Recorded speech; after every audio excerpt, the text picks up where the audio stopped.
Mom said it's my turn to talk about the 1995 Mortal Kombat movie and how much I love it. That's not even a bit for the opener. I'm legit about to do that right now.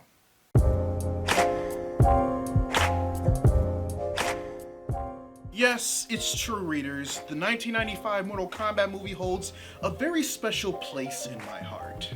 Not only was it the second video game movie that I ever saw, my first one was Super Mario Bros. And I love it with all of my heart, do not judge me. But when I used to find myself having to convince people that it is possible to have a good video game movie that's both entertaining and faithful to the source material, you know, before Detective Pikachu started the current renaissance. Mortal Kombat 95, specifically Mortal Kombat 95, was evidence A in all of my trial cases. And the reason it is evidence A, especially for me, is because it's a fighting game. And before the end of the new millennium's first decade, attaching all that possibility for a movie in a fighting game narrative was a feat and a half. See, when it comes to me and fighting games, I'm a casual fan of them. I'm also very picky. Don't get me wrong, I'm more than willing to put in the time to learn how to play with certain characters. But because my first fighter, and in retrospect, my favorite fighter, is the Tekken series, fighters like Mortal Kombat and even Soul Calibur with fleshed out characters and a strong narrative are pretty much my initial attractors before gameplay and the like. Yes, readers, I play fighting games for the story. There are some exceptions I experienced growing up, like Bloody Roar, for example. But usually those exceptions either have one or the other aforementioned point I look for, and I can compensate for whichever one is missing in other creative outlets. More on that in another video.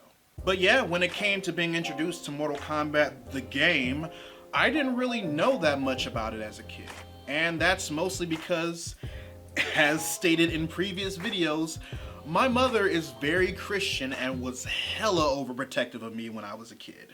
She refused to let me play Mortal Kombat because of the blood and fatalities. I had to play Final Fantasy VIII in secret because I knew she was going to trip if she saw Shiva's outfit.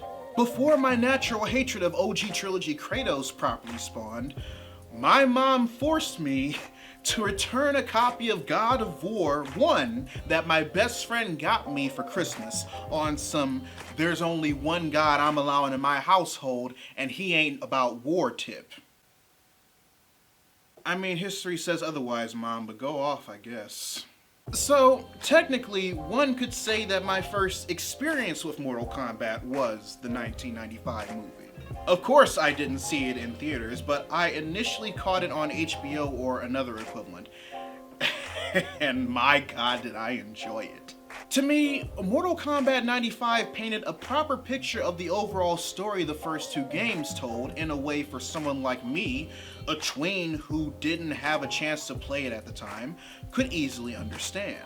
I say that because by the time I truly got invested in fighting games, a lot of the ones I regularly played, Tekken and Bloody Roar, already had sequels. Because there was no set story mode for a lot of these games yet, the first time I was exposed to a true story mode in a fighter was like Mortal Kombat 9.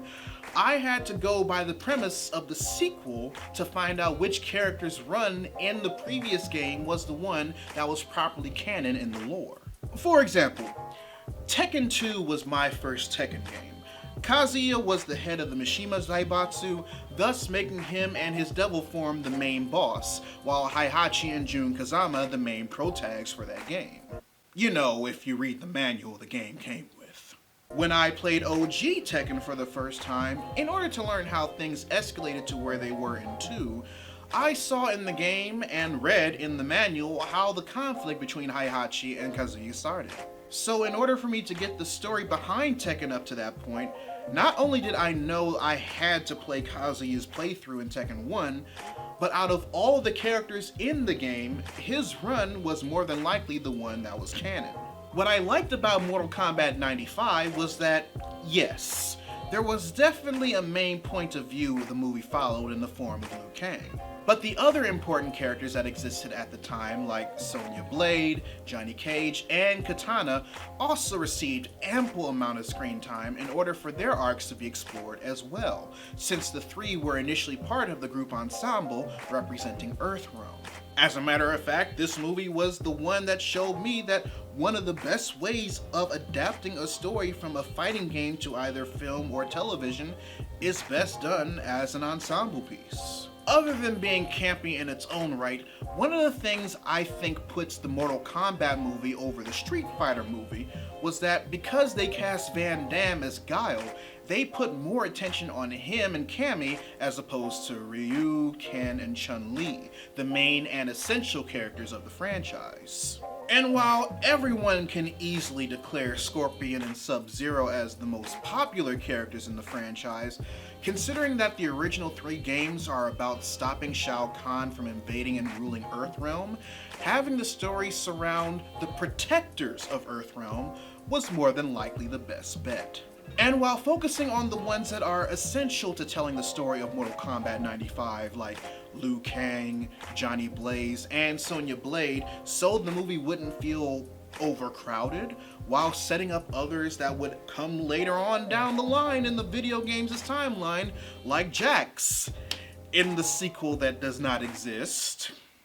Mortal Kombat 95 was able to distribute proper pacing in its storytelling, development with its main characters, cool looking fights and effects for the time they were made in despite not holding up to today's standards, and all while staying as faithful as possible to the source material.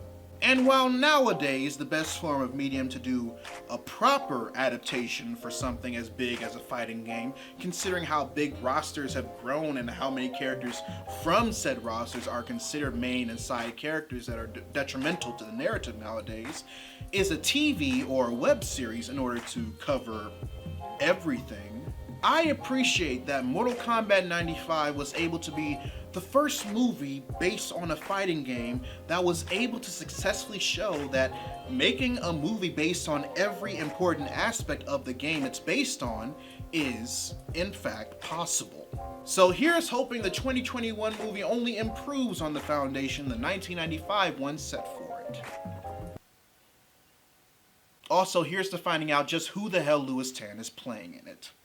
So with that being said, readers, your homework assignment for the day. Write in the comment section below what you love about the 1995 Mortal Kombat movie. You know, if you do you have any special memories associated with the movie? Does it hold a nostalgic place in your heart? I'd love to know your thoughts. If you want to help financially support the channel, you can join my Patreon by clicking the card at the end of the video or in the link in the description down below, where you can also find a link to my merchandise store. Or if you prefer to give a one-time donation, you can find links to my PayPal and my Ko-fi account in the description box as well. Also, make sure you subscribe to the channel and turn on notifications, because I post new videos every Monday, Wednesday, and every other Friday. But until then, this is Readus 101. Class dismissed.